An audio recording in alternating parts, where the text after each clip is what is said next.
Mes amis, laissez-moi vous raconter l'histoire la plus choquante que j'ai jamais vécue dans mes 40 années de conseil financier. Il y a 6 mois, un homme est entré dans mon bureau, appelons-le David, avec un patrimoine de 2 millions d'euros. Un entrepreneur prospère, marié, 3 enfants, tout semblait parfait. Aujourd'hui, David dort dans sa voiture. Non, ce n'est pas une métaphore. Il dort littéralement dans une vieille Peugeot garée derrière un supermarché de banlieue parisienne.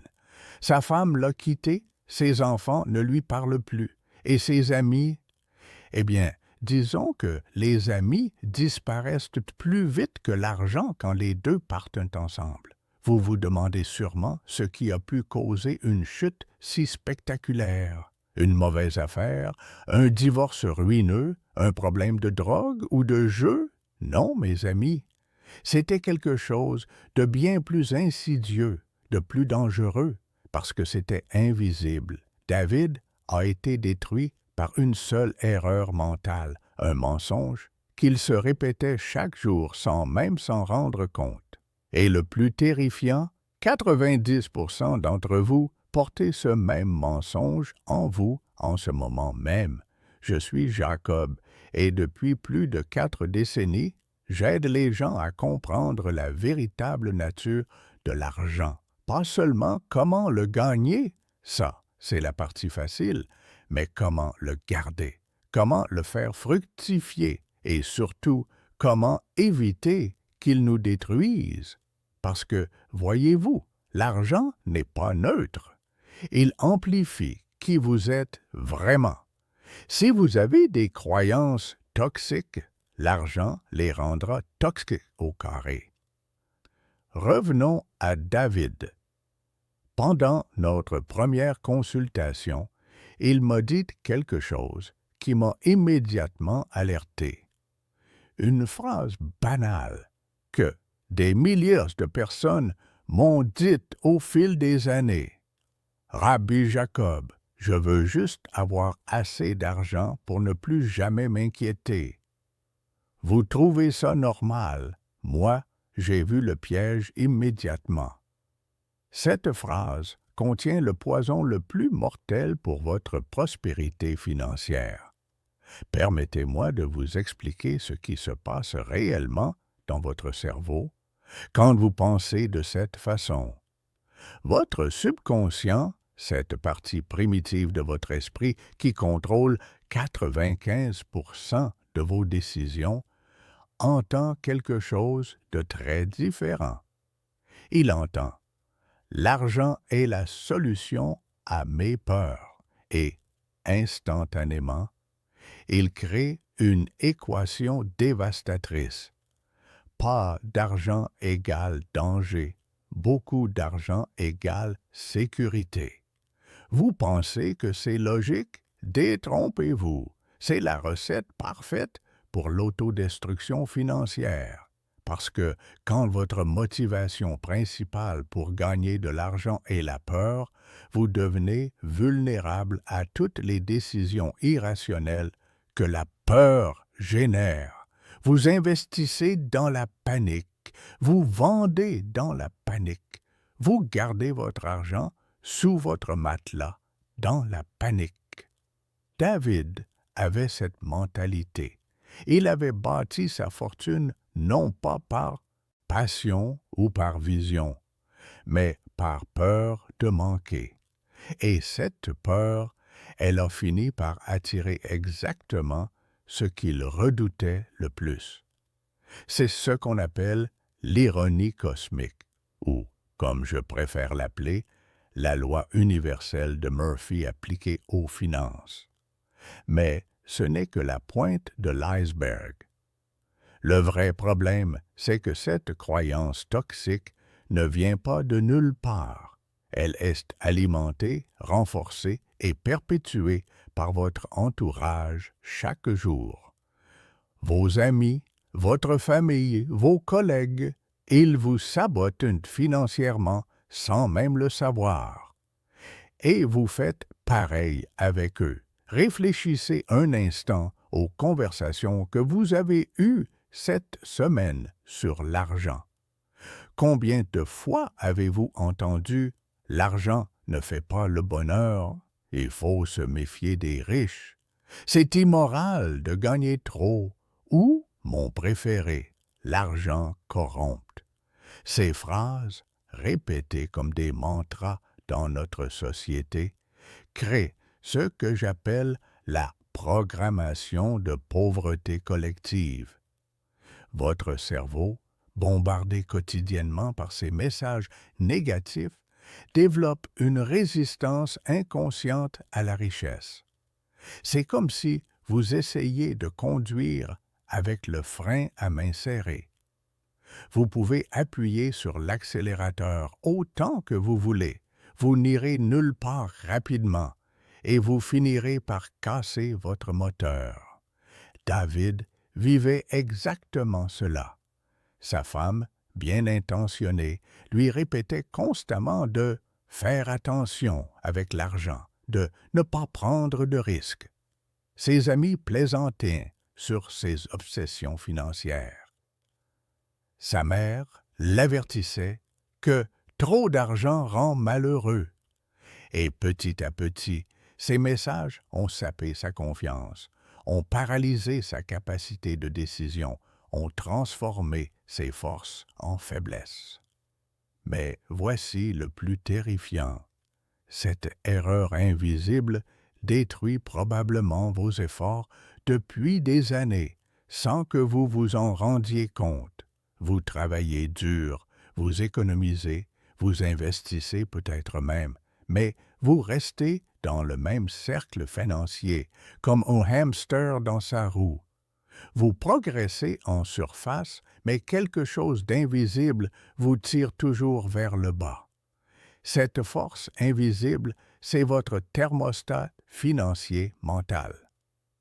Imaginez un thermostat dans votre maison réglé sur 18 degrés. Vous pouvez allumer tous les radiateurs que vous voulez.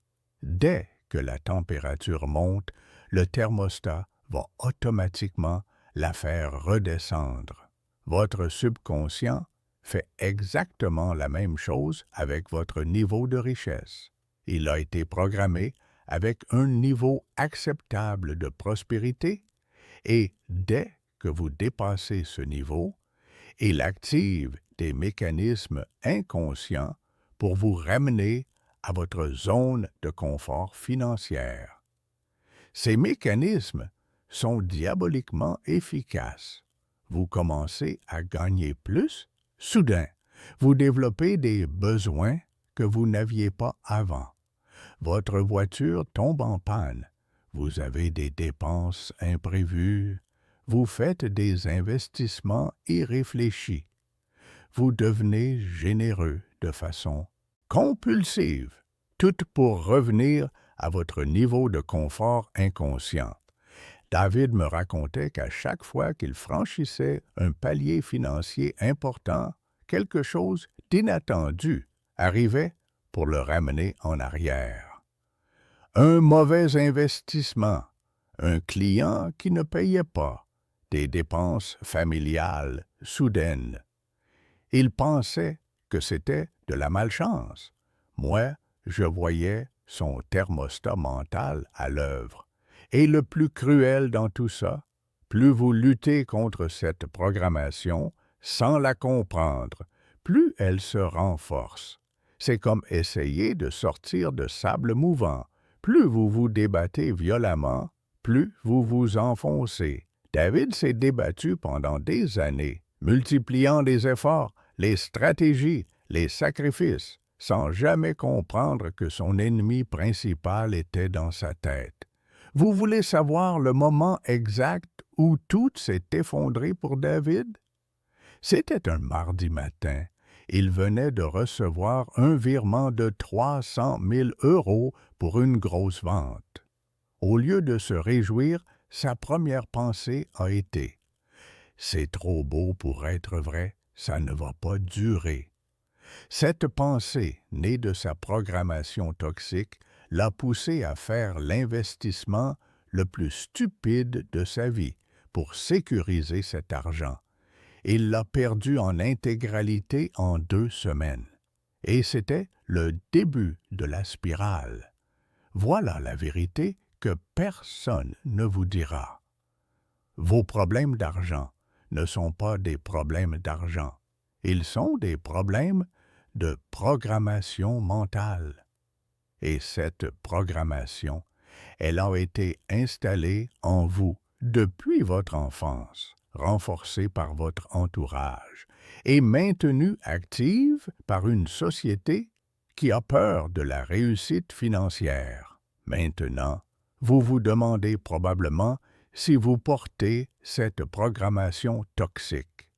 La réponse est simple. Si vous n'êtes pas financièrement libre à l'heure qu'il est, si vous vous inquiétez encore de l'argent, si vous ressentez de la culpabilité quand vous gagnez ou dépensez, alors oui, vous l'avez.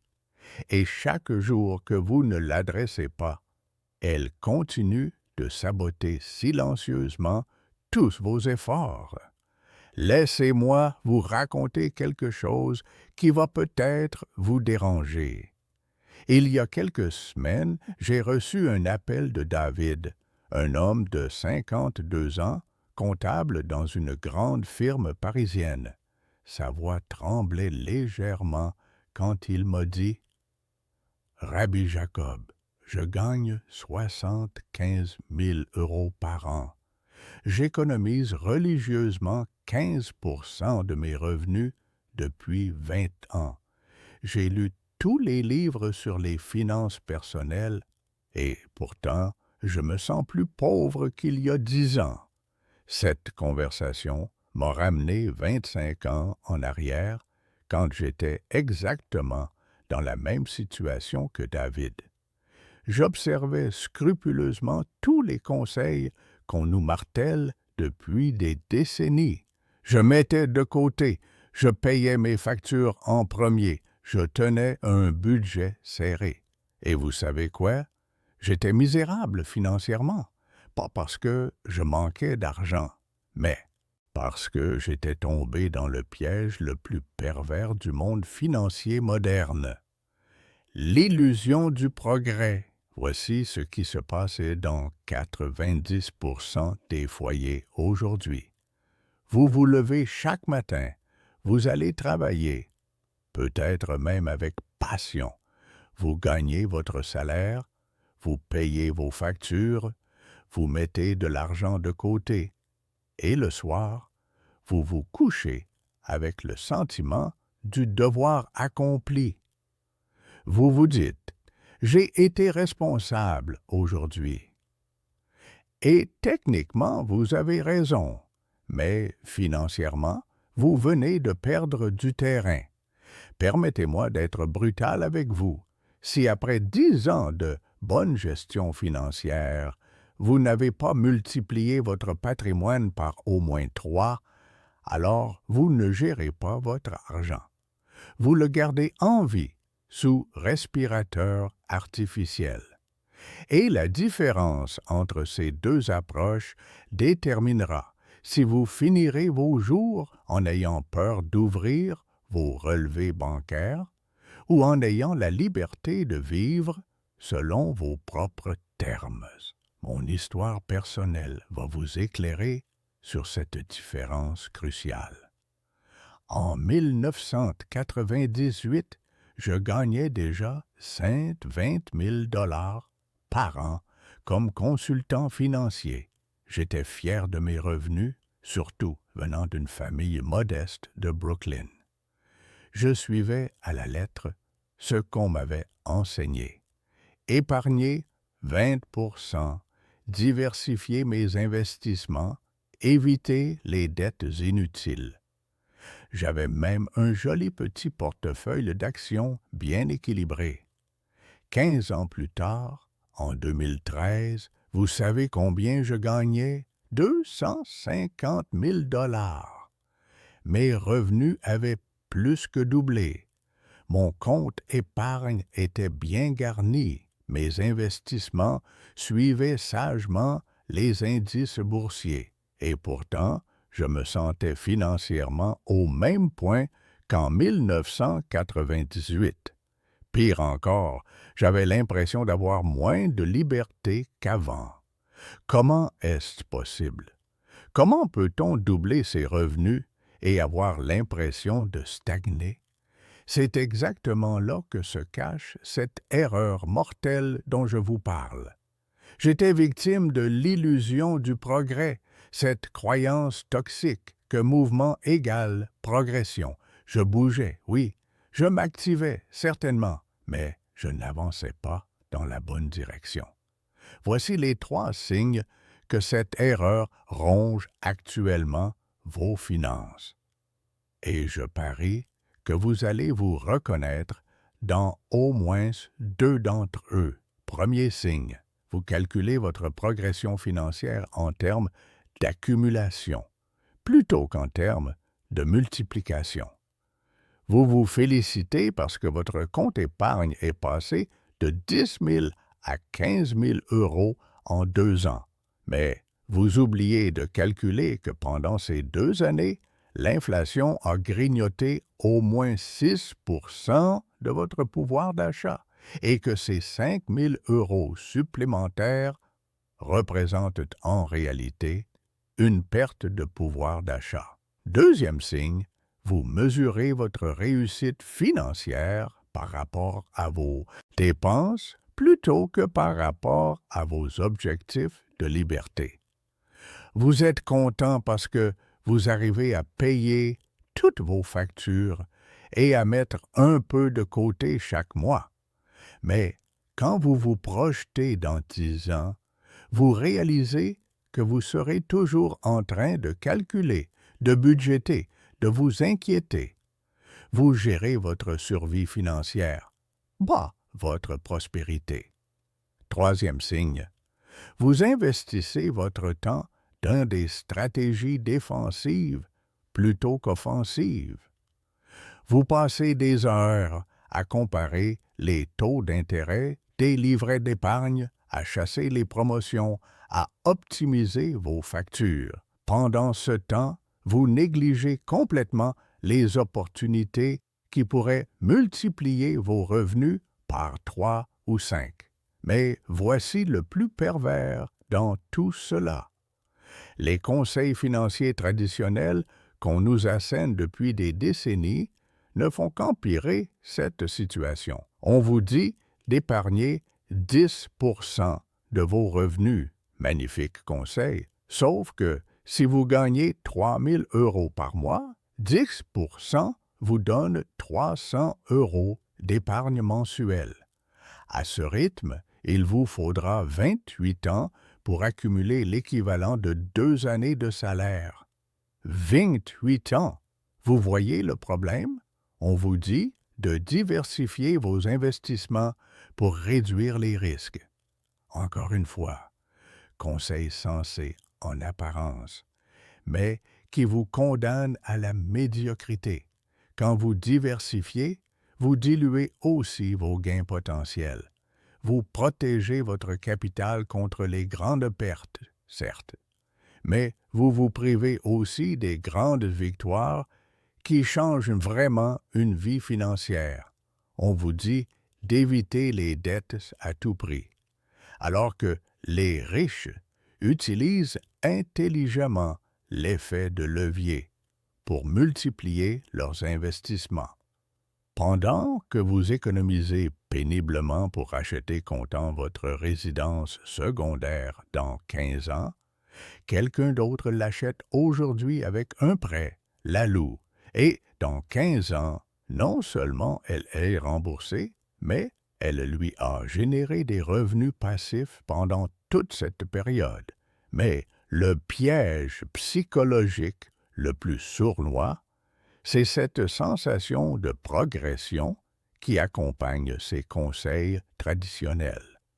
Vous voyez vos comptes gonfler lentement, vous recevez vos petits dividendes trimestriels, vous calculez vos intérêts composés sur 20 ans et vous vous dites « Je suis sur la bonne voie. C'est exactement comme si vous marchiez sur un tapis roulant à l'aéroport, mais dans le mauvais sens. Vous bougez, vous transpirez, vous avez l'impression d'avancer, mais vous reculez par rapport à votre destination. Pendant mes 15 années d'illusion, j'avais développé une routine financière parfaite. Chaque mois, je transférais automatiquement 20% de mes revenus sur différents comptes d'épargne et d'investissement. Je recevais mes relevés avec satisfaction, je voyais les chiffres augmenter, je me félicitais de ma discipline, mais au fond de moi, une petite voix me disait « Si tu continues comme ça, tu travailleras jusqu'à 70 ans. » Cette petite voix avait raison. À ce rythme-là, même avec mes revenus confortables, je n'aurais jamais atteint la liberté financière avant mes 70 ans, et encore, à condition que rien ne vienne perturber mes projections. Pas de crise économique, pas de problème de santé, pas de divorce, pas de dépenses imprévues majeures. C'est là que j'ai compris quelque chose de fondamental. La différence entre épargner et investir n'est pas une question de support financier, c'est une question de mentalité. Quand vous épargnez, vous préservez. Quand vous investissez vraiment, vous multipliez. Quand vous préservez, vous gardez le contrôle, mais vous limitez les possibilités. Quand vous multipliez, vous acceptez l'incertitude, mais vous ouvrez des portes exponentielles. La tragédie, c'est que cette erreur est socialement encouragée. Vos proches vous félicitent pour votre sagesse financière quand vous leur expliquez votre stratégie d'épargne systématique. Votre banquier vous sourit quand vous alimentez régulièrement vos comptes. La société vous rassure en vous disant que vous faites les bons choix. Mais personne ne vous dit la vérité brutale. À ce rythme, vous mourrez probablement sans avoir jamais goûté à la vraie liberté financière. Permettez-moi de vous peindre un tableau qui va vous glacer le sang. Fermez les yeux un instant et projetez-vous dans 10 ans. Vous avez 55, 60 ans, peut-être plus. Vous vous réveillez dans le même appartement avec les mêmes préoccupations financières, mais cette fois, le temps a fait son œuvre impitoyable. Vos cheveux ont blanchi, votre dos vous fait souffrir, et quand vous regardez votre compte bancaire, la réalité vous frappe comme un coup de massue. Vous êtes exactement au même endroit qu'aujourd'hui. Pire encore, l'inflation a rongé votre pouvoir d'achat comme un acide silencieux. Cette erreur que vous commettez en ce moment même, cette tendance à reporter vos décisions financières importantes, à vous dire « j'ai encore le temps », va créer un effet boule de neige absolument dévastateur. Dans 10 ans, vous ne serez pas juste un peu plus pauvre, vous serez complètement largué par un monde qui aura évolué à une vitesse vertigineuse pendant que vous restiez figé dans vos habitudes confortables mais mortelles. Je me souviens d'un homme, appelons-le David, qui est venu me voir l'année dernière. Il avait 58 ans, les yeux rougis par l'insomnie et les mains tremblantes. Sa voix se brisait quand il me racontait son histoire. Pendant 25 ans, David avait été ce qu'on appelle un bon employé. Il arrivait à l'heure, faisait son travail consciencieusement, recevait ses augmentations de 2% chaque année. Il se disait qu'il était sur la bonne voie, que sa régularité paierait un jour. Rabben Jacob, me dit-il, se jour-là. J'ai commis exactement l'erreur dont vous parlez. J'ai attendu, j'ai toujours attendu. J'attendais que ma situation se stabilise pour investir. J'attendais d'avoir plus d'argent pour commencer. J'attendais le bon moment, la bonne opportunité. Sa voix se brisa complètement quand il ajouta: Aujourd'hui, ma femme me quitte.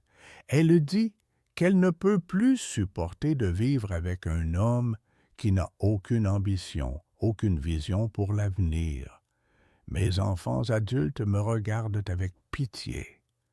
Et moi, je réalise que j'ai gaspillé les meilleures années de ma vie à attendre un miracle qui ne viendra jamais.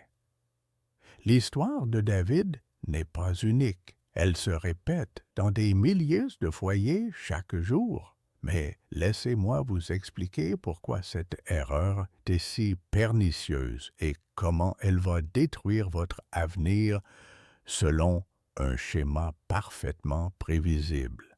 La première catastrophe qui vous attend, c'est ce que j'appelle l'érosion silencieuse.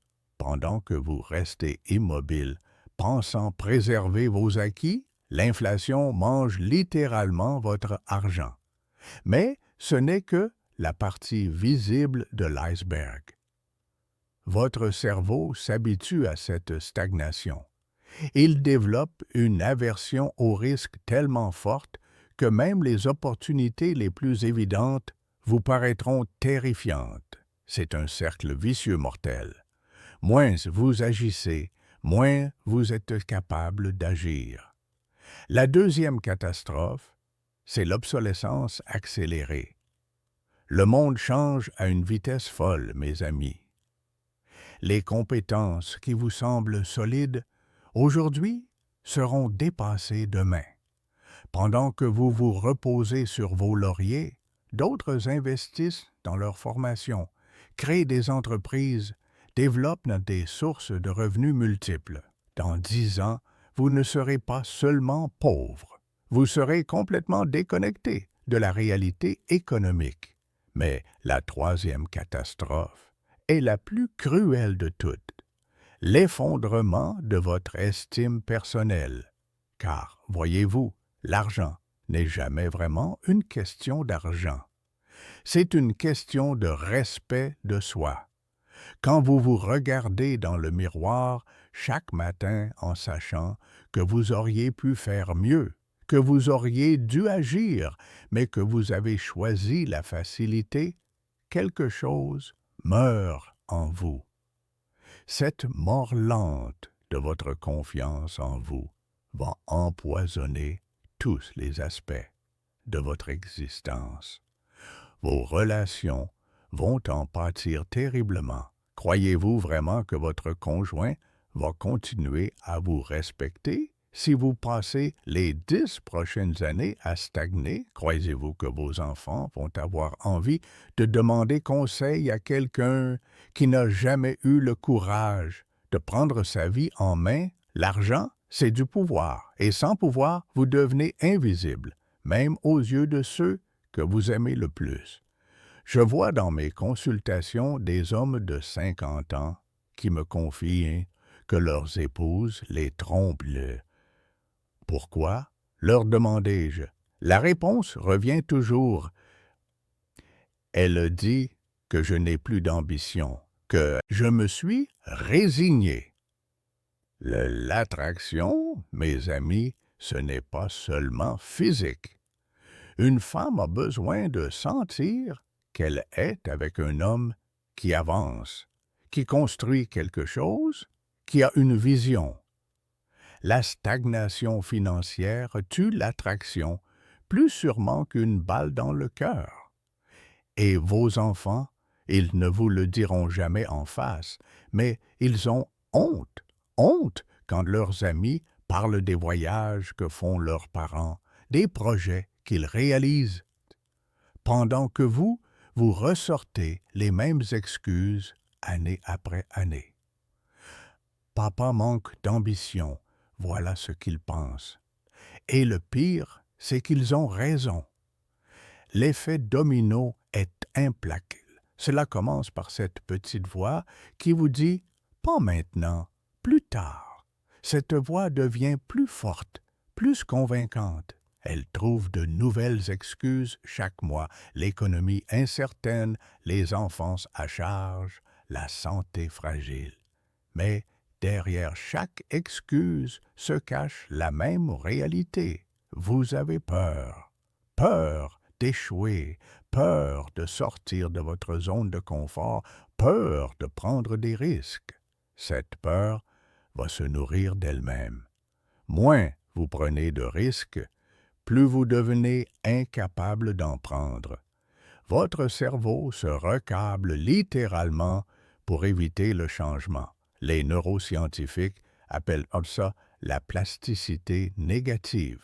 Votre capacité à saisir les opportunités s'atrophie comme un muscle qu'on n'utilise jamais. Dans 5 ans, quand une opportunité exceptionnelle se présentera, vous ne la verrez même pas. Votre cerveau l'aura filtrée avant qu'elle n'atteigne votre conscience. Vous serez devenu aveugle aux possibilités, sourd aux signaux du marché, insensible aux mouvements qui créent la richesse. Et pendant ce temps, d'autres, qui ont peut-être moins de diplômes que vous, moins d'expérience, moins de contacts, mais qui ont gardé cette capacité à agir malgré l'incertitude, ils construiront des empires. Ils prendront les places que vous auriez pu prendre. Ils saisiront les opportunités que vous auriez pu saisir. La vérité, c'est que dans 10 ans, vous ne serez pas juste pauvre, vous serez invisible, économiquement invisible, socialement invisible, et pire que tout, invisible à vos propres yeux. Car au fond de vous, vous saurez que vous aviez toutes les cartes en main pour réussir, mais que vous avez choisi de ne pas jouer.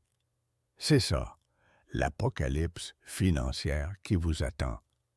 Pas un effondrement spectaculaire, mais une mort lente par négligence.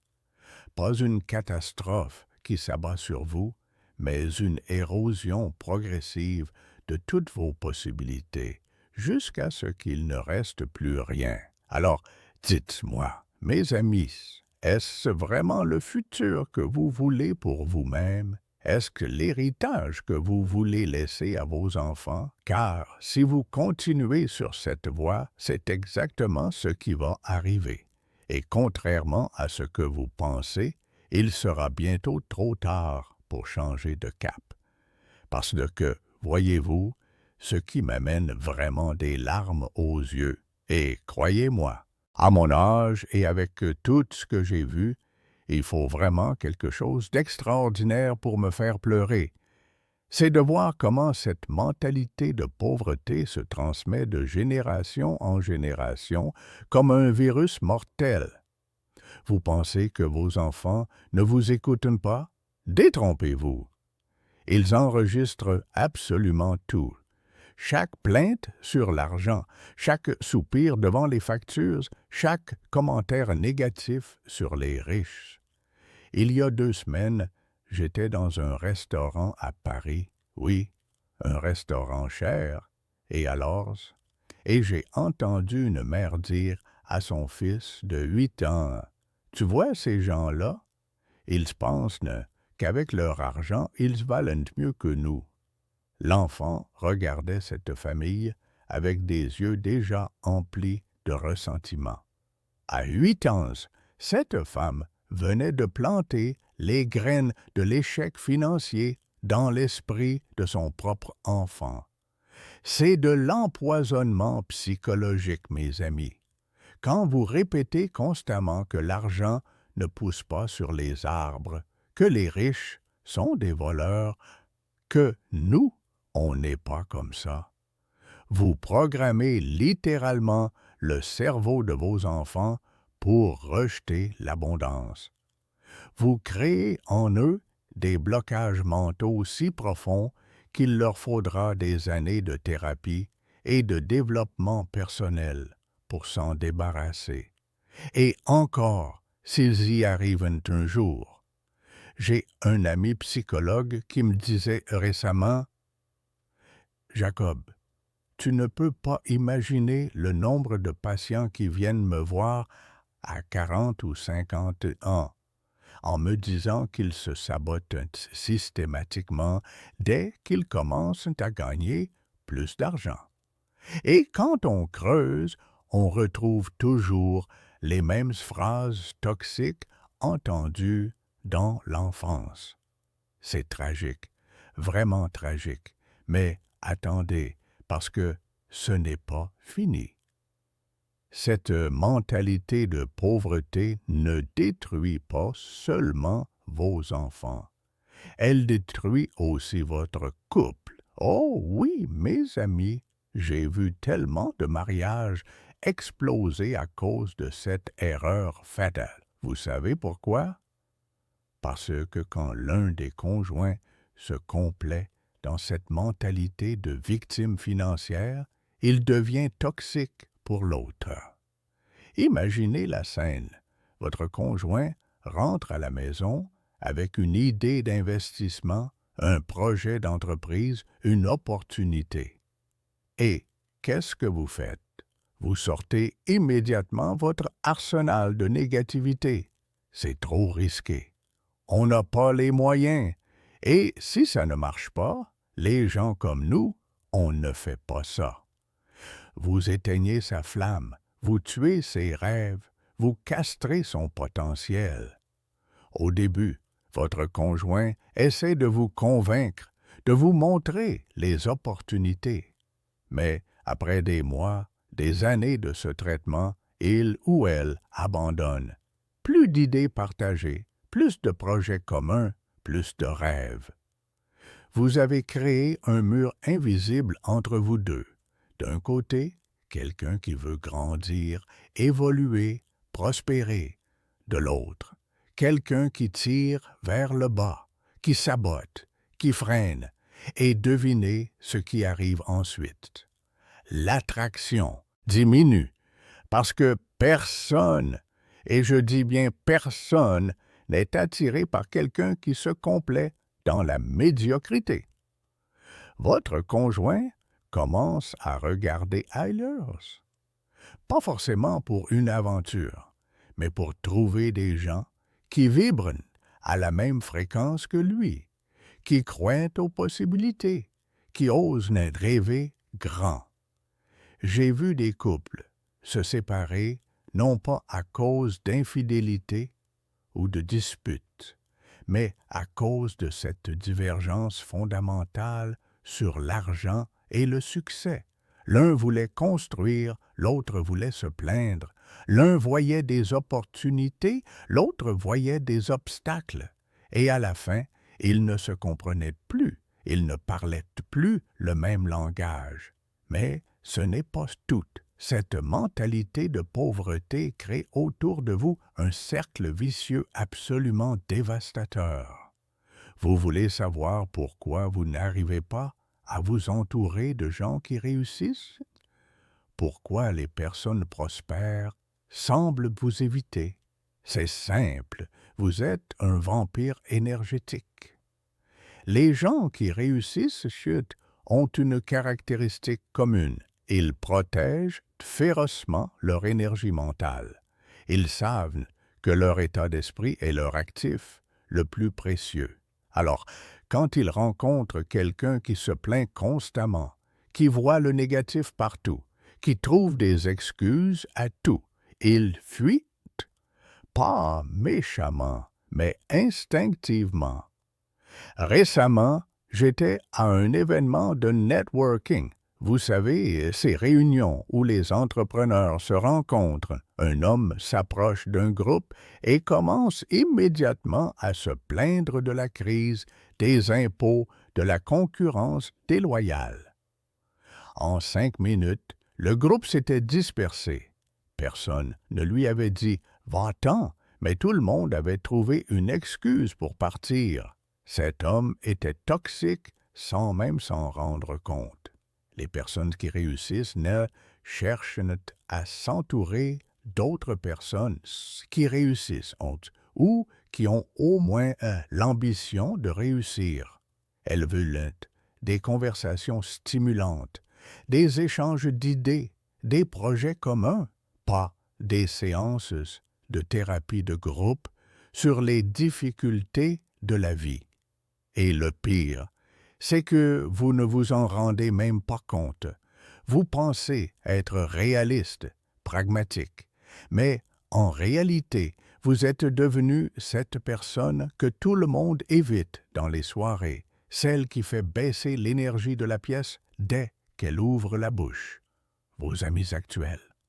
Oh, ils ne vous le diront jamais en face, mais ils commencent à espacer les invitations. Ils trouvent des excuses pour ne pas vous voir. Pourquoi? Parce qu'après une soirée avec vous, ils rentrent chez eux épuisés, déprimés, avec l'impression d'avoir perdu leur temps et leur énergie. Je me souviens d'une femme qui venait souvent à mes conférences. Intelligente, cultivée, mais complètement empoisonnée par cette mentalité de pauvreté. À chaque pause, elle me coinçait pour me parler de ses problèmes d'argent, de son mari qui ne comprenait rien, de ses enfants ingrats, son patron exploiteur. Au bout de quelques mois, j'ai remarqué que les autres participants l'évitaient. Elle mangeait seule, arrivait seule, repartait seule. Elle avait créé autour d'elle un désert social sans même s'en apercevoir. Un jour, je lui ai dit, Madame, vous avez deux choix. Soit vous changez votre disque rayé, soit vous allez finir complètement isolé. Elle m'a regardé comme si je l'avais giflé. Mais je ne fais que dire la vérité, m'a-t-elle répondu. La vérité, lui ai-je dit, c'est que la vérité que vous choisissez de voir détermine votre réalité. Parce que c'est exactement ça, mes amis. Cette erreur dont je vous parle depuis le début, cette mentalité de pauvreté, cette complaisance dans la plainte, ce refus de prendre la responsabilité de sa situation financière, elle vous isole inexorablement de tous ceux qui pourraient vous aider à vous élever. Réfléchissez. Quand avez-vous eu, pour la dernière fois, une conversation inspirante sur l'argent? Quand avez-vous rencontré quelqu'un qui vous a donné envie de voir plus grand, de rêver plus fort? Si la réponse est « il y a longtemps » ou « jamais », c'est que vous êtes déjà dans cette spirale d'isolement. Les opportunités d'affaires passent par les relations humaines. Les meilleures idées naissent des échanges avec des personnes ambitieuses. Les partenariats se créent avec ceux qui partagent toute votre vision du succès. Mais si vous émettez constamment des ondes négatives sur l'argent et la réussite, vous vous coupez de tout cet écosystème fertile. C'est mathématique, mes amis. Vous attirez ce que vous êtes, pas ce que vous voulez. Si vous vibrez pauvreté, vous attirez la pauvreté. Si vous vibrez échec, vous attirez l'échec. Et surtout, vous repoussez ceux qui pourraient vous sortir de là. Alors, maintenant, je vais vous poser la question qui tue. Combien de temps allez-vous encore accepter cette situation? Voilà la question qui fait mal, n'est-ce pas? Combien de temps encore? Parce que je vais vous dire quelque chose qui va vous glacer le sang. La plupart d'entre vous pensent être sur la bonne voie. Vous vous levez chaque matin, Vous consultez vos comptes. Vous lisez des articles sur l'investissement. Vous écoutez des podcasts financiers dans votre voiture et le soir, vous vous dites « J'ai été productif aujourd'hui ». Mais savez-vous quoi? Vous êtes en train de vous mentir. Et cette illusion, cette autotromperie monumentale, c'est exactement ce qui vous maintient dans la médiocrité financière depuis des années. L'erreur que je vais vous révéler maintenant, mes amis, c'est celle que j'ai observée chez 95% de mes clients avant qu'ils ne viennent me voir désespérés. C'est l'erreur qui fait que des hommes et des femmes brillants, éduqués, motivés, restent bloqués au même niveau financier pendant des décennies. L'erreur qui vous fait croire que vous progressez alors qu'en réalité, vous creusez votre propre tombe financière un peu plus chaque jour. Cette erreur, la voici. Vous confondez activité et productivité financière. Vous confondez mouvement et progrès. Vous confondez être occupé et construire votre richesse. Laissez-moi vous expliquer les 4 manifestations concrètes de cette erreur dans votre quotidien et vous allez reconnaître au moins 3 de ces comportements chez vous. La première manifestation, c'est ce que j'appelle l'illusion du consommateur d'informations. Vous passez des heures chaque semaine à lire des articles financiers, à regarder des vidéos sur l'investissement, à écouter des experts vous expliquer les stratégies des milliardaires. Vous vous sentez productif parce que vous accumulez des connaissances. Mais dites-moi, combien de ces informations avez-vous réellement appliquées? Combien d'euros supplémentaires ces heures de lecture vous ont-elles rapporté? Exactement 0. L'information sans action, c'est comme une bibliothèque dans une maison en feu. Impressionnant, mais parfaitement inutile. Vous collectionnez les stratégies comme d'autres collectionnent les timbres, mais votre compte en banque, lui, ne bouge pas d'1 centime. La deuxième manifestation, c'est l'activisme financier frénétique. Vous vérifiez vos comptes 10 fois par jour. Vous déplacez 100 € d'un livret à un autre pour grappiller 0,2% d'intérêt supplémentaire. Vous passez des heures à optimiser vos petits placements. Vous bougez constamment. Vous êtes toujours en train de faire quelque chose avec votre argent. Mais regardez le résultat. Après des mois d'agitation, votre situation financière globale n'a pas changé. Vous avez optimisé les détails en négligeant l'essentiel. C'est comme si vous passiez votre temps à cirer les chromes d'une voiture qui n'a pas de moteur. Beaucoup d'activités, 0 progression. La troisième manifestation, et celle-ci va vous faire mal, c'est la procrastination productive. Vous vous préparez à investir depuis des mois, voire des années. Vous étudiez le marché, vous comparez les plateformes, vous lisez tous les avis, vous attendez le moment parfait. Vous vous sentez responsable et prudent. En réalité, vous utilisez cette recherche perpétuelle comme une excuse pour ne jamais passer à l'action. Pendant que vous vous préparez, l'inflation dévore votre épargne et les opportunités vous filent entre les doigts. Et la quatrième manifestation, la plus pernicieuse, c'est l'illusion du networking superficiel. Vous participez à des événements, vous collectionnez les cartes de visite, vous multipliez les rendez-vous café avec d'autres personnes qui, comme vous, cherchent des opportunités. Vous vous sentez connecté, actifs dans votre réseau. Mais ces relations restent superficielles.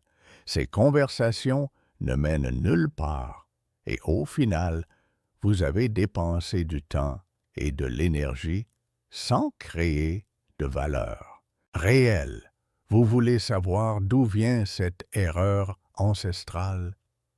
Laissez-moi vous raconter l'histoire de Marthe et Marie, tirée des évangiles. C'est une parabole que peu comprennent vraiment, mais qui illustre parfaitement ce piège dans lequel vous tombez. Jésus vient rendre visite aux deux sœurs. Marthe s'agite dans tous les sens. Elle prépare le repas, nettoie la maison, organise tout pour recevoir dignement son invité. Elle est hyperactive, débordée, stressée. Marie, elle, s'assoit simplement aux pieds de Jésus et l'écoute. Marthe finit par exploser. « Maître, dis à ma sœur de m'aider, elle me laisse tout faire. » Et la réponse de Jésus est révélatrice. « Marthe, tu t'inquiètes et tu t'agites pour beaucoup de choses. Une seule est nécessaire. Marie a choisi la meilleure part. » Vous êtes smart, mes amis. Vous vous agitez pour 1000 détails financiers pendant que l'essentiel vous échappe. Vous polissez les accessoires pendant que la machine principale reste à l'arrêt. Mais pourquoi votre cerveau vous trompe-t-il ainsi? Pourquoi avez-vous l'impression d'être productif alors que vous gaspillez votre temps et votre énergie? La réponse est neurologique. Votre cerveau sécrète de la dopamine chaque fois que vous accomplissez une tâche, même mineure. Chaque article lu, chaque compte consulté, chaque petit transfert effectué vous donne une micro-satisfaction. Vous vous sentez accompli. C'est exactement le même mécanisme que celui des réseaux sociaux ou des jeux vidéo. Votre cerveau confond ces petites récompenses avec un véritable progrès. Il ne fait pas la différence entre une action qui vous fait du bien et une action qui vous fait du bien. Cette confusion neurologique vous maintient dans l'illusion du progrès tout en vous éloignant de vos objectifs financiers réels. Ajoutez à cela notre conditionnement social qui valorise l'activité constante.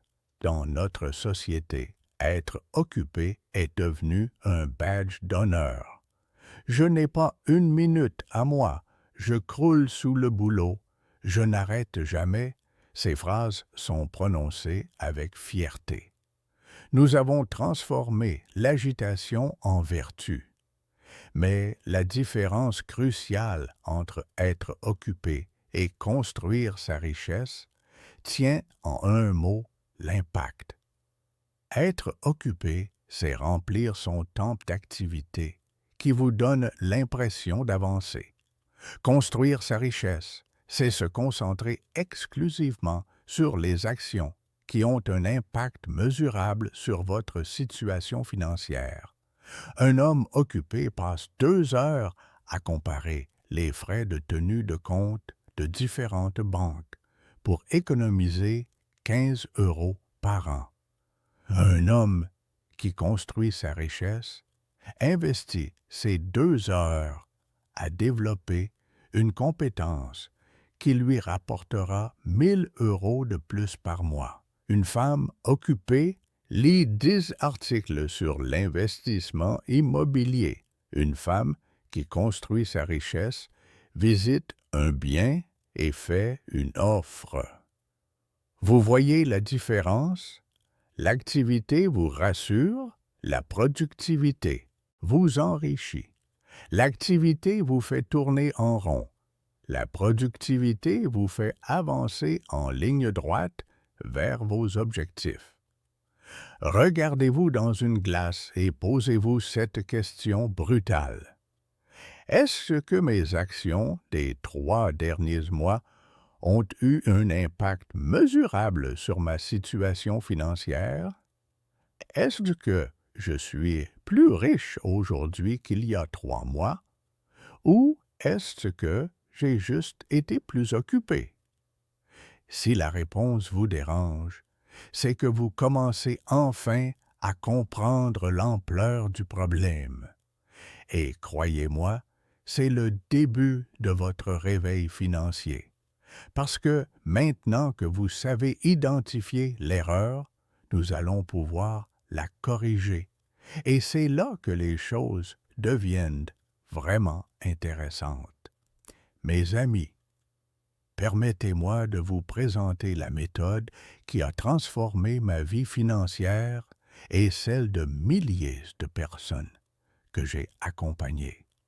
J'appelle cela la formule AACHE et je vous garantis qu'elle va révolutionner votre approche de l'argent. Mais attention, cette méthode exige de vous une honnêteté brute envers vous-même. Êtes-vous prêt à regarder la vérité en face? La première lettre, R, signifie réfléchir avant d'agir. Je sais, cela semble évident, mais laissez-moi vous dire combien de fortunes j'ai vu s'évaporer par manque de réflexion. Chaque matin, avant même de toucher votre téléphone, prenez 5 minutes pour vous poser cette question fondamentale. Qu'est-ce que je vais faire aujourd'hui qui me rapprochera réellement de ma liberté financière? Pas ce qui me donne l'impression d'être productif, pas ce qui me fait sentir important, mais ce qui génère un retour financier mesurable. La deuxième lettre, I, représente identifier les activités toxiques. Ah, mes amis, c'est là que nous entrons dans le vif du sujet. Savez-vous que la plupart des gens passent 70% de leur temps dans des activités qui les appauvrissent sans même s'en rendre compte? Je vais vous donner une technique que j'utilise personnellement. Pendant une semaine, notez chaque activité que vous faites et posez-vous cette question impitoyable. Cette action va-t-elle me rapporter de l'argent dans les 6 prochains mois? Si la réponse est non, c'est une activité toxique. Les réunions qui n'aboutissent à aucune décision, toxique. Les formations sans plan d'application immédiate, toxique. Les réseautages où vous papillonnez sans objectif précis, toxique. Et la plus grande activité toxique de toutes, celle qui détruit plus de rêves que la peur elle-même. Consommer du contenu sans passer à l'action. Combien d'heures passez-vous chaque jour à regarder des vidéos, à lire des articles, à écouter des podcasts sur l'argent sans jamais appliquer ce que vous apprenez? C'est de la masturbation intellectuelle, mes amis, et cela ne vous rendra jamais riche. La troisième lettre, C, c'est calculer votre return on time. Voici une révélation qui va vous choquer. Votre temps a une valeur financière précise. Et si vous ne la connaissez pas, vous êtes déjà en train de vous appauvrir. Prenez votre objectif de revenu annuel et divisez-le par 2000 heures de travail. Si vous voulez gagner 100 000 € par an, votre heure vaut 5 €. Chaque fois que vous consacrez 1 heure à une activité qui ne vous rapporte pas au moins 50 €, vous perdez de l'argent.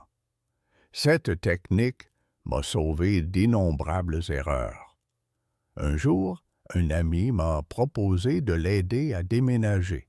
Mon premier réflexe était d'accepter par politesse. Puis, j'ai calculé 6 heures de déménagement, soit 300 € de valeur temporelle perdue. J'ai préféré lui offrir un déménageur professionnel pour 200 € et utilisé ces 6 heures pour un projet qui m'a rapporté 1 euros. Qui était le plus généreux dans cette histoire? La 4e lettre, H, signifie hiérarchiser impitoyablement. Dans un monde où tout semble urgent, seuls ceux qui savent hiérarchiser construisent une vraie richesse. J'utilise une matrice simple, impact financier élevé ou faible, temps requis court ou long.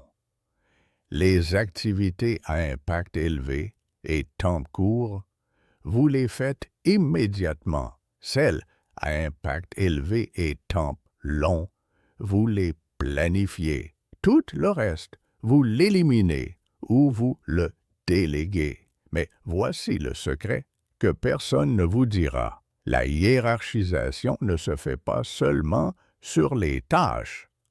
Elle se fait aussi sur les relations. Oui, vous m'avez bien entendu.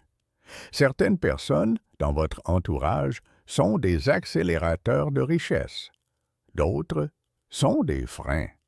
Les complaineurs chroniques qui vous drainent votre énergie, les jaloux qui minimisent vos succès, les amis qui vous disent que l'argent ne fait pas le bonheur alors qu'ils vivent dans la précarité. Il est temps de faire le ménage. Enfin, la 5e lettre, E, c'est exécuter avec une discipline de fer. Parce que, mes amis, toute la connaissance du monde sans exécution ne vaut pas 1 centime. Et c'est là que nous séparons les rêveurs des millionnaires. L'exécution, c'est accepter que le chemin vers la richesse soit parfois ennuyeux, répétitif, inconfortable. Maintenant, permettez-moi de partager avec vous les 3 questions que je me pose avant chaque décision financière importante. Ces questions ont sauvé ma fortune plus d'une fois et ont guidé tous mes investissements réussis. Première question. Cette décision me rapproche-t-elle de l'indépendance financière ou m'en éloigne-t-elle? Attention, cette question est plus subtile qu'elle n'y paraît. Acheter une voiture de luxe peut sembler vous rapprocher du succès, mais si elle représente 3 ans de remboursement, elle vous éloigne de l'indépendance. Investir dans une formation peut sembler coûteux à court terme, mais si elle multiplie vos revenus par 3, elle vous rapproche de la liberté. Deuxième question. Quelle sera la valeur de cette décision dans 5 ans? Cette question tue dans l'œuf 4 des achats impulsifs et des mauvais investissements. Ce costume hors de prix que vous devez absolument avoir, quelle sera sa valeur dans 5 ans? Probablement 0. Ces actions d'une entreprise innovante dans un secteur en croissance? Potentiellement multipliées par 10. Troisième question. La plus importante, si j'étais déjà millionnaire, prendrais-je cette décision? Cette question révèle instantanément vos motivations réelles. Si vous achetez quelque chose pour impressionner, pour compenser un manque, pour vous donner une illusion de réussite, un millionnaire ne le ferait pas. Il achète seulement ce qui lui apporte une valeur réelle ou un retour sur investissement. Maintenant, je vais vous donner un plan d'action concret pour les 30 prochains jours. Ne me remerciez pas maintenant.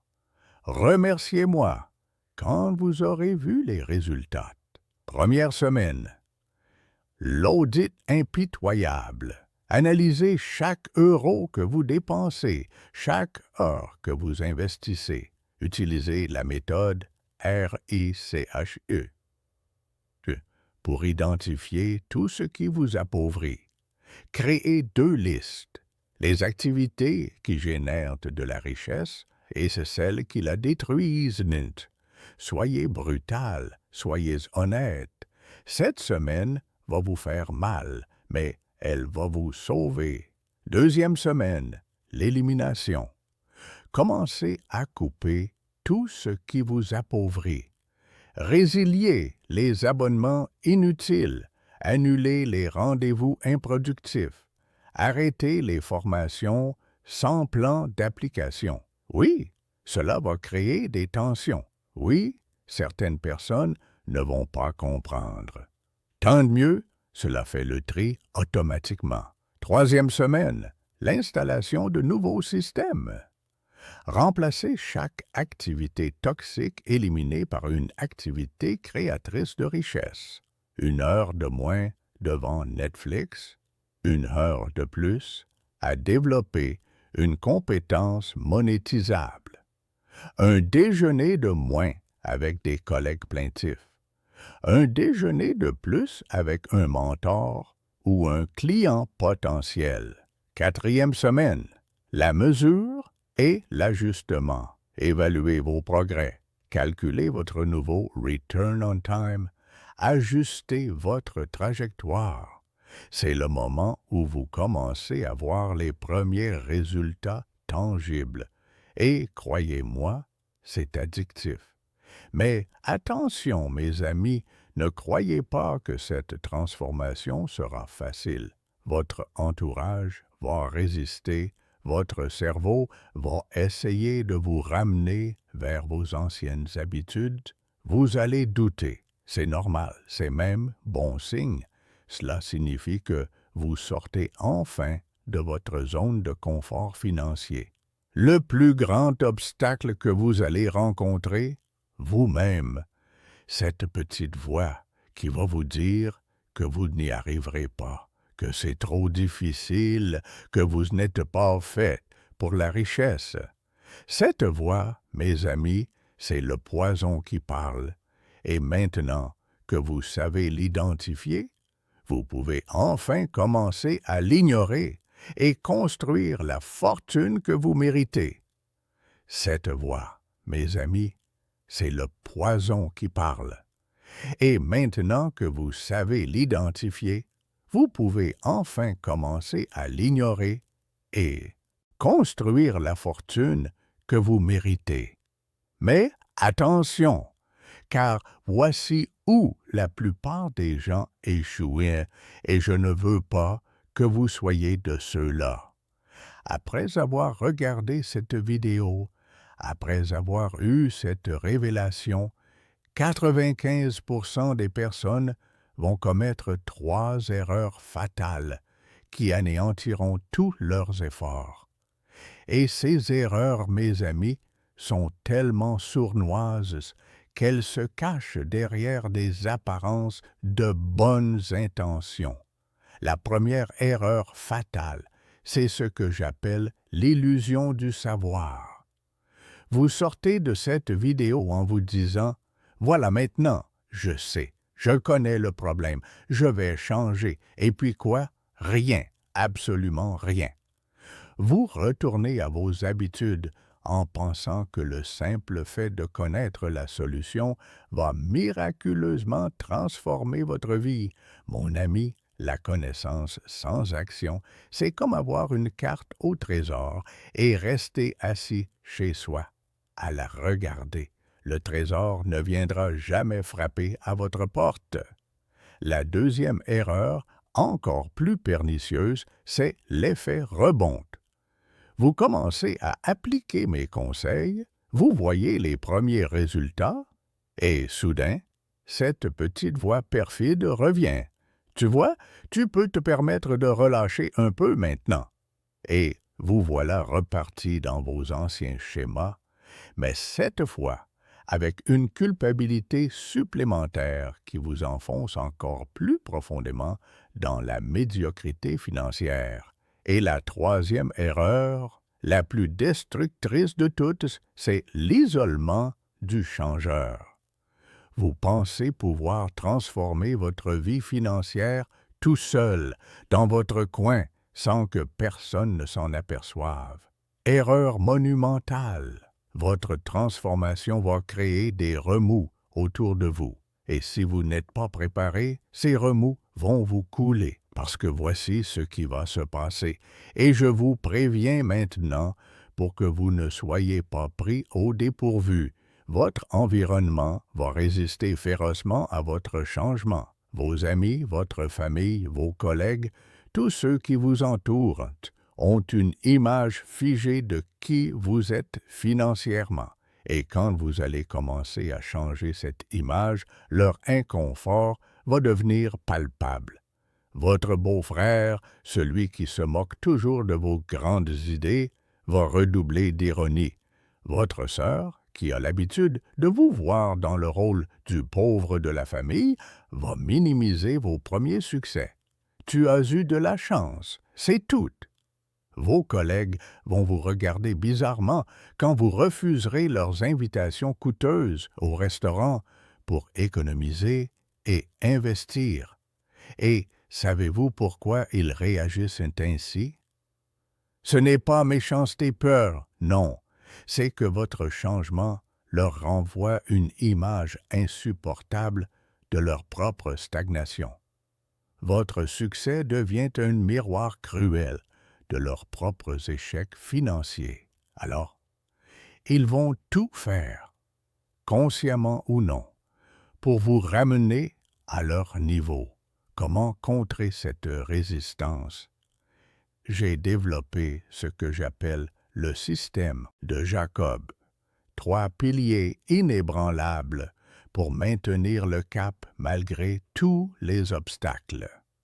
Premier pilier, la documentation impitoyable. Chaque progrès, même minuscule, doit être noté, daté, quantifié. Pourquoi?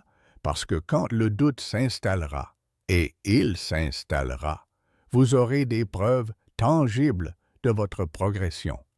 Cette petite voix qui vous murmure « Tu n'y arrives pas » devra se taire devant les chiffres noirs sur blanc. Deuxième pilier, l'environnement protégé. Trouvez-vous un cercle, même petit, de personnes qui partagent de votre vision de la prospérité. Cela peut être un groupe en ligne, un ami qui s'intéresse aux investissements, ou même votre conjoint si il ou elle vous soutient. Cette bulle de soutien sera votre refuge quand les autres essaieront de vous décourager. Troisième pilier, les rituels de renforcement. Chaque matin, avant que le monde extérieur ne vous bombarde de ses messages de médiocrité, consacrez 10 minutes à nourrir votre esprit de contenu inspirant sur la richesse et l'investissement. Cela peut être des livres, des podcasts ou même revisionner cette vidéo. Votre esprit a besoin d'être nourri quotidiennement avec la bonne nourriture intellectuelle. Et pour que vous compreniez bien l'efficacité de cette approche, laissez-moi vous raconter l'histoire remarquable de Marc, un homme de 52 ans qui a appliqué précisément ce que je viens de vous enseigner. Marc était comptable dans une entreprise de taille moyenne, marié, 2 enfants, une vie, prévisible. Ses finances, un désastre organisé. Toujours à découvert en fin de mois, incapable d'épargner plus de quelques centaines d'euros par an. Sa femme le respectait, mais il sentait dans son regard cette pointe de déception quand elle voyait leurs amis partir en vacances pendant qu'eux restaient à la maison par manque de moyens. Marc est tombé sur mes enseignements il y a exactement 3 ans. Au début, comme beaucoup, il a pensé encore un de ces gourous qui promet la richesse facile. Mais quelque chose dans mon approche l'a intrigué. Peut-être était-ce mon franc-parler, ou peut-être était-il simplement au bout de sa frustration financière. Il a commencé par identifier sa programmation toxique. Et devinez quoi? C'était exactement celle que je vous ai décrite aujourd'hui. L'argent ne fait pas le bonheur et les riches sont des profiteurs. Cette programmation venait directement de son père, un homme bon mais aigri par ses échecs financiers. Marc a appliqué mes techniques de reprogrammation mentale. Chaque matin, au lieu de commencer sa journée en maudissant son réveil, il prenait 10 minutes pour visualiser sa vie avec une sécurité financière solide. Pas des rêves de yacht ou de voitures de luxe? Non, des objectifs concrets. Pouvoir emmener sa famille en vacances sans compter. Avoir un coussin de sécurité. Investir pour la retraite. Mais le vrai changement est arrivé quand il a commencé à agir différemment avec l'argent. Fini les achats impulsifs pour se faire plaisir. Fini les justifications pour les dépenses inutiles. Il a commencé à traiter chaque euro avec le respect qu'il mérite. Et les résultats. La première année, ses revenus ont augmenté de 40%. Comment? En appliquant sa nouvelle mentalité de prospérité à son travail. Il a négocié une augmentation, pris des missions supplémentaires et, surtout, il a commencé à voir des opportunités là où avant, il ne voyait que des obstacles. La deuxième année, il a doublé ses revenus en lançant une activité de conseil comptable le soir et les week-ends. Sa femme, au lieu de se plaindre de ses absences, l'a soutenu parce qu'elle voyait enfin de l'ambition dans ses yeux. Aujourd'hui, 3 ans plus tard, Marc gagne 4 fois plus qu'avant. Il a acheté un appartement qu'il loue, constitué un portefeuille d'actions solide, et sa famille vit dans une sécurité financière qu'il n'osait même pas imaginer auparavant. Mais le plus remarquable, ce n'est pas l'argent, c'est la transformation de l'homme. Marc rayonne aujourd'hui d'une confiance que l'argent ne peut pas acheter directement, mais que la sécurité financière révèle. Sa femme le regarde avec fierté. Ses enfants ont un père qui leur montre qu'on peut créer sa propre réussite. Marc m'a dit récemment, « Jacob, tu m'as sauvé la vie, pas seulement financièrement, mais humainement. J'étais en train de devenir l'homme aigri que j'avais juré de ne jamais devenir. Alors maintenant, mes amis, nous arrivons au moment crucial. Vous avez entendu ma voix pendant ces minutes précieuses. Vous avez découvert le poison qui sabote vos finances. Vous connaissez les techniques pour le neutraliser. Vous êtes prévenus des embûches qui vous attendent. Mais tout cela ne vaut rien, absolument rien, si vous ne prenez pas d'engagement personnel aujourd'hui même. Et cet engagement, il doit être précis et irrévocable. Voici ce que vous allez faire dans les prochaines 24 heures. Première action. Prenez un carnet et écrivez noir sur blanc les phrases toxiques que vous avez identifiées en vous écoutant aujourd'hui. À côté de chacune, écrivez sa version reprogrammée positive. Ce carnet sera votre Bible de transformation. Deuxième action. Identifiez une dépense récurrente inutile dans votre vie. Ce café quotidien hors de prix, cet abonnement que vous n'utilisez jamais, ces achats compulsifs, et supprimez-la immédiatement. Cet argent économisé, placez-le dans un compte séparé dédié à vos investissements futurs. Troisième action. Partagez votre décision de changement avec une personne de confiance. quelqu'un qui vous soutiendra et devant qui vous vous engagez à rendre des comptes. Cette responsabilité externe sera votre garde-fou contre l'abandon. Le cycle de pauvreté qui empoisonne peut-être votre vie depuis des années peut s'arrêter aujourd'hui. Maintenant, dans cette minute même où vous m'écoutez, vous avez les outils, vous avez la connaissance, vous avez les exemples.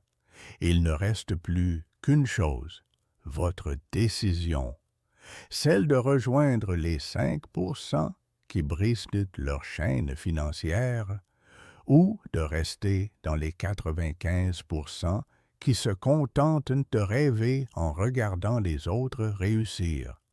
Moi, Jacob, rabbin millionnaire, qui a vu des milliers de personnes transformer leur destinée financière, je vous le dis solennellement, votre prospérité vous attend.